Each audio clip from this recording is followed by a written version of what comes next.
ముందుగా ఇక్కడికి వచ్చిన మీడియా మిత్రులందరికీ, ప్రింట్ అండ్ ఎలక్ట్రానిక్ మీడియా అందరికీ నమస్కారం అండి. సో మీరు అడిగిన క్వశ్చన్కి బేసిక్గా యాదగిరి అనే క్యారెక్టర్కి చిన్నప్పటి నుండి ఎక్కువగా చదువు కూడా ఉంది. చదువు మీద అంత ఇంట్రెస్ట్ ఉండదు చాలా మందికి. సో అందరూ అంటూ ఉంటారు కదా, వీడికి చదువు రాదు, వీడికి ఇచ్చి పెళ్ళి ఏం చేస్తాం అన్నట్లు. అంటే చదువు రాని ప్రతి ఒక్కరిని ఒకలా చూస్తూ ఉంటారు కదా. బట్ వీడి క్యారెక్టర్ ఆర్క్ ఏంటంటే చదువుతోటే కాదు టాలెంట్ తో కూడా పైకి రావచ్చు అన్న ఒక మోటివ్ తో వీడు వెళ్తూ ఉంటాడు. సో అందుకని ఊర్లో ఒక చెప్తున్నాను, అదే దాని నుంచి స్టార్ట్ అవుతుంది. సో అందుకు వీడికి చిన్నప్పటి నుండి మ్యూజిక్ అంటే చాలా ఇష్టం. వీడి చిన్నప్పుడే మెలోడికా అనేది ఒక ఇన్స్ట్రుమెంట్ పట్టుకుంటాడు.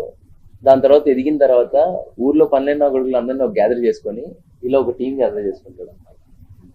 సో వాడు ఒక బ్యాండ్ పెట్టుకొని వాడు ఒక మ్యూజిక్ డైరెక్టర్ అవ్వాలని అనుకుంటాడు అన్నమాట. సో అది వాడి యాదగిరి గారి మోటివ్. నేనా పాట పాడాడు కొట్టాడు కూడా మ్యూజిక్. ఏదో 2 పాటలు అలా టచ్ ఉందండి, బట్ అంత ప్రాపర్ గా లేదండి, బట్ నేర్చుకున్నాను.